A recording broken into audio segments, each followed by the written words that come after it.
You know how all the cool kids sat like this. Ow! I could never do it comfortably, but sometimes I would just sit like this in discomfort to fit in. Hello, I'm Donnelly, and today I'll be talking about all my worst fears and how they came true, and now I'm the bravest person in the world.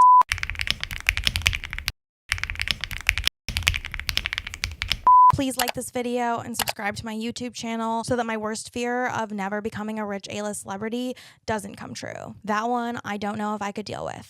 My number one fear growing up was getting fat. Why? Because it was my parents' number one fear, and we often inherit the fears of our parents. Fun fact. Also, why I was terrified of being fat is we see the way fat people are treated in TV shows, movies, and in our real day-to-day life, not kindly. So obviously the real fear was that people would be meaner to me than they already were. I wasn't fat, but people were mean to me anyway because I was annoying. And so I was like, well, if people are already mean to me, I really can't afford to get fat. What happened? I developed a severe eating disorder where I got really skinny, and then that landed me in the mental hospital where I was put on a bunch of psychopharmaceutical medication that made me obese. Yeah, so how did I get over my fear of being fat, which was a deep-seated fear? I got fat and I realized I'm still alive.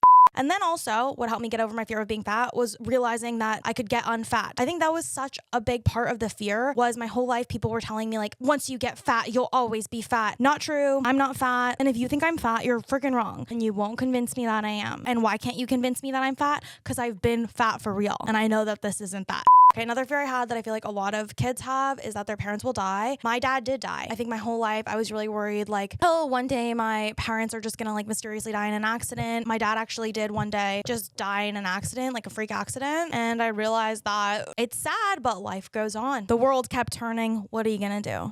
Another one of my worst fears was that I wouldn't be popular in high school. As a kid who grew up watching a lot of TV, I knew that the American high school experience was very fun if you were popular. And so in elementary school and middle school, I really built a huge identity over like, I'm going to be popular in high school. I read every book about how to be popular, you know, The Clique, Gossip Girl. I watched all the shows about how to be popular, Gossip Girl, The OC. I studied popularity. And yet, despite all the studying on popularity that I did, would you believe it, when I got to high school, I was deeply unpopular. Partly because I was fat, but mostly because I was annoying and weird. And I think that really can't be understated.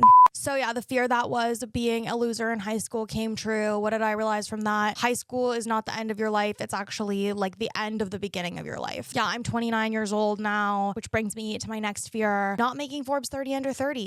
That was a great fear of mine when I was 8 years old. I knew what Forbes 30 under 30 was. Why? Probably because my dad knew what it was. Probably because my dad was bitter that he wasn't Forbes 30 under 30. And I was like, that won't be me. I don't want to be someone who's bitter about not being Forbes 30 under 30. So how do I not be bitter about not being Forbes 30 under 30? Simply make Forbes 30 under 30.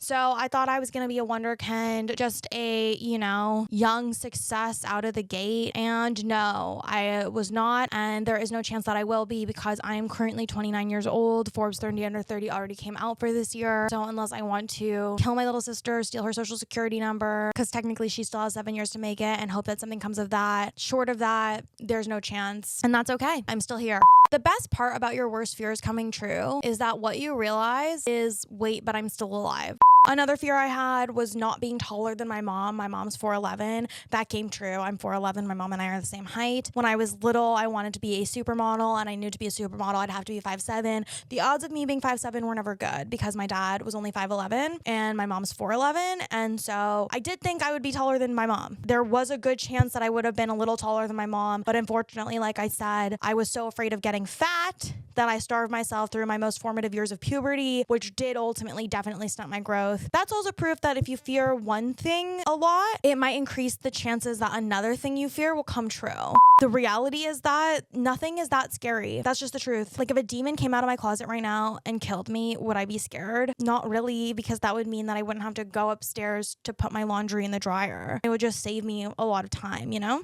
Not getting into a good college. I grew up in a town that was basically a college cult. Like everyone there was obsessed with getting into an Ivy League school. And there was basically this consensus that if you didn't get into an Ivy League school, your life would be fucking over and you were going to be a homeless loser on the street begging for coins. I didn't get into an Ivy League school. And guess what? I'm not a homeless loser on the street begging for coins yet.